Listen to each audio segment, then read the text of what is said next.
የነፍልፍሉ ትምህርት ምን ይሆን ማሳቅ ነው ጥሩ ነው እኮ እነሱ የሚያዘነው ህዝብ ተስፋ ነው አው ሳቅ እንደ ነዳጅ ተወዶ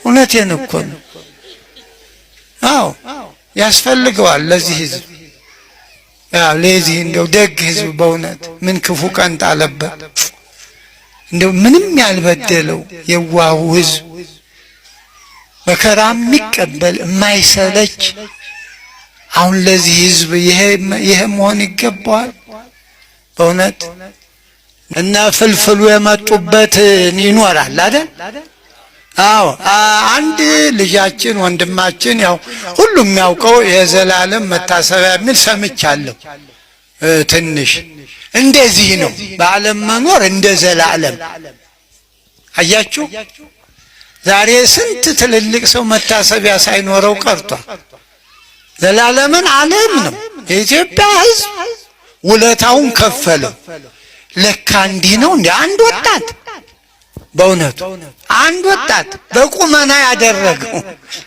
በቁመና የሰራው ስራ በተማረው የኖረ ባመነው የኖረ አያችሁ ዛሬ በተማርነው ብንኖር በመናምነው ብንኖር ኑሮ እንዲህ እንሆን ነበር የተማርነው ሌላ የምንኖረው ሌላ አይገርማችሁም ዛሬ እኮ ሰው በተማረው አይኖርም መቼም ትምህርት ሰው ግደል የሚል ትምህርት የለም ስረቅ የሚልም ትምህርት የለም ዛሬ ሰው መግደል ነው መስረቅ ነው መዋሸት ነው በቃ ዘላለም ግን እንዲህ አይደለም አንተ ሳሉ በዘተምህርከ ወተአመንከ አለ ቅዱስ ጳውሎስ ልጁን ጢሞቴዎስን ሁለተኛ ጢሞቴዎስ ምዕራፍ 3 ቁጥር 14 ላይ አንተስ አለ በተማርከው ኑር በአመንከው ኑር ከማን እንደተማርክ ታውቃለህ አለ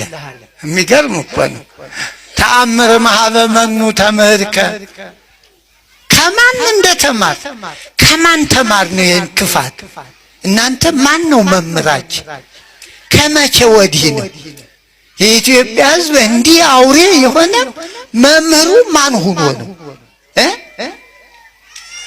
እስኪ ንገሩ እንደው ክላስ ገብታችሁ ማስታወሻ ይዛችኋል ክፉ እንድትሰሩ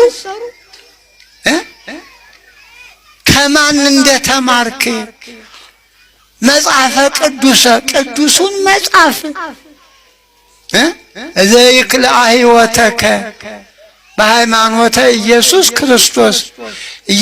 ክርስቶስን በማመን ሊያድንህ የሚችለውን አለ ሊያድንህ የሚችለውን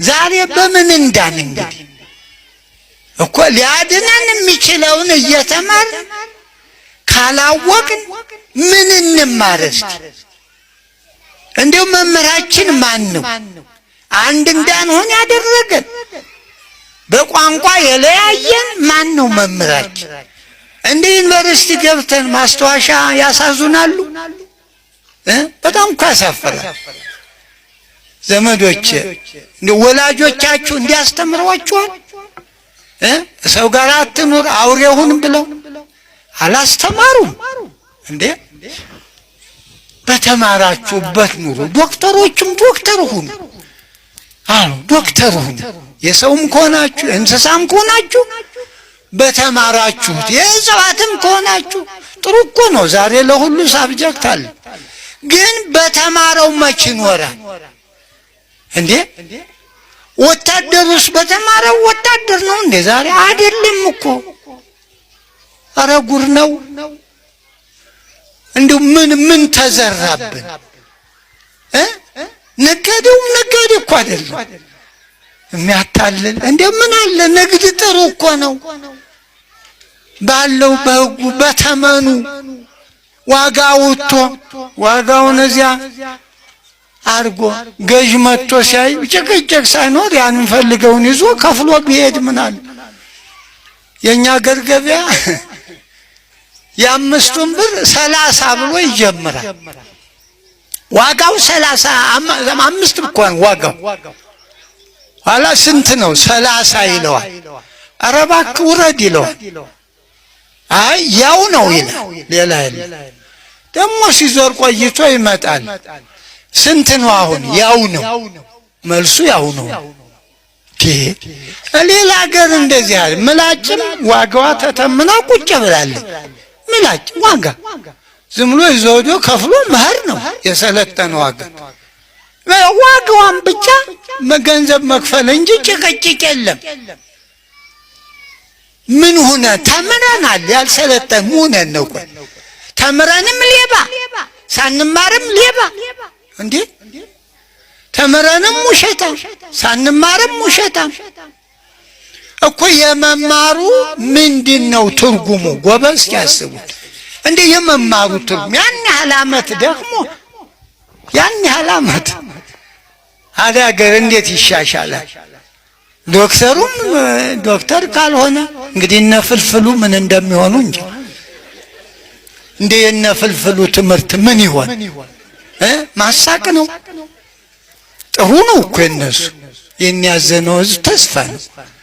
አዎ ሳቅ እንደ ነዳጅ ተወዶ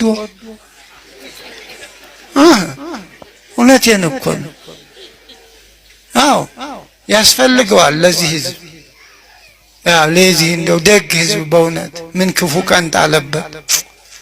እንደው ምንም ያልበደለው የዋሁ ህዝብ መከራ የሚቀበል የማይሰለች አሁን ለዚህ ህዝብ ይሄ መሆን ይገባዋል በእውነት። እና ዘላለም በእውነት ታውቁታላችሁ፣ ወጣቱ ተጎዳ። አሁን የዘላለም መሄድ ብዙ ወጣት ተጎዳ። ብዙ ወጣት አይነ ስውር ሆነ። በእውነት ተስፋ ነበር፣ እውነት ይናገር ነበር። ሰባኪ ሞልቷል። የቀጣፊው ከተማውን አጥለቅልቆታል። ግን እንደ ዘላለም አይደለም። ዘላለም ያችኑ ነው፣ አይጨምር አይቀንስ። አዎ መነገር የሚገባትን ለሰው ጆሮ አጣፍቶ ያቀርባታል። አዎ ሰላም እንዴት እንደሚገኝ ይናገራል። ገርማቸዋል። ሰላም ለማግኘት በሰላም መኖር የሚፈልግ ሰው ይላል ዳዊቱን ጠቅሶ። አዎ እንዲህ ነው ዘዴው፣ መጽሐፉን ማለት ነው። አዎ እኛ ዛሬ ይሄ ሁሉ ወጣት አለ። ምን አለ እንደ ዘላለም ቢሆን? ስለ ዘላለም ከንፈር ከመምጠጥ አንተ ዘላለም መሆን አትችልም? ትችላለህ፣ ይቻላል። እሱማ ስራውን ሰራ። ይኸው በታየ በቁሙ ደግ መስራት ለየትኛው መሪ እንዲያተለቀሰ በእውነት አይታችኋል? በእድሜያችሁ እኔ አላየሁም በእውነት መስቀል አደባባይ ቅድስት ሥላሴ ለአንድ ወጣት በምኑ በጥሩ ሰውነቱ ብቻ በሀብት አይደለም፣ በስልጣን አይደለም፣ በዘመድ አይደለም። ክርስቲያን መኖር በሚገባው ስለኖረ ያ ኑሮው ይህን ሁሉ ሰው እንዲያዝን አደረገው። እና ሁላችን እንዲያ ብንሆን ምን አለ? አይከብድ እኮ አንድ ወጣት እኮ ነው እንግዲህ በ40 እና በ50 መካከል ወደ 49 ምናምን ስንት ነው እድሜው?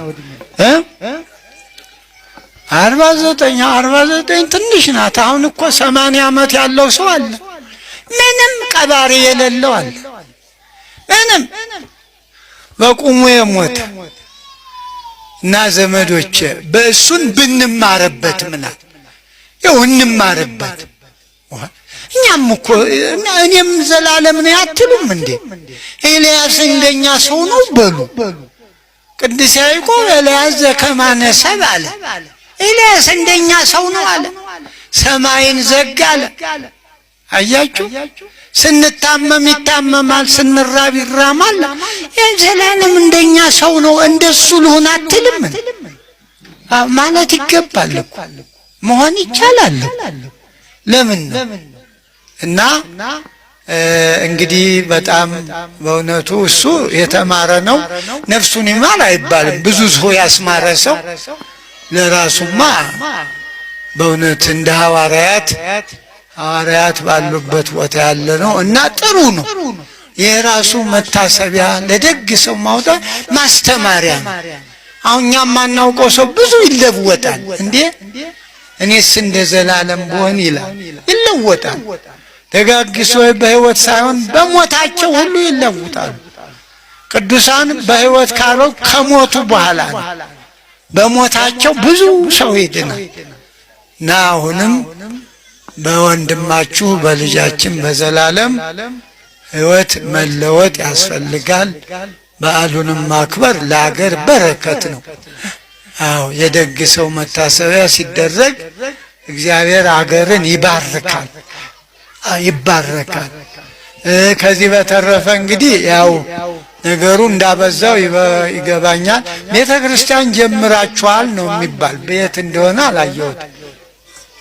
እና ለምንድን ነው በእውነት እንዲህ ያለችን እቺ ቤተክርስቲያን ናት ሀገራችንን ሁለመናችን እና አንድ ቤተክርስቲያን ዛሬ በእውነት ቁጭ ብሎ ተረጋግቶ መማር ሲገባው ለምንድን ነው የየራሳችን አንዳንድ ጎጆ አለ። ይሄ ሁሉ ሰው አንዲት ቤተክርስቲያን መስራት ለምን አቃተን? ምእመናን እንደው እስኪ ጠይቁ ራሳችሁ ለምን አቃተን? ለምን እንደው አንድ 50 ሀብታም ይኖራል። ለምን ሰርታችሁ ለህዝቡ አትሰጡትም? በእውነት ሰርታችሁ ስጡት። አይዟችሁ 50 ሀብታም ወይ ካላችሁ ሰርታችሁ ጸልዩ በሉ። ህዝቡ ምን ያርግ? ከምን ያምጣ? ከምን ያምጣ? ዛሬ ሽንኩርት ለመግዛት ታውቃላችሁ የ15 ብር 200 ገብቷል። ምን ያድርግ? እና ያላችሁ ሰዎች ምን ያረግ? ካሁንስ የበለጠ ዓለም ከንቱነቱን መቼ ትረዳላችሁ?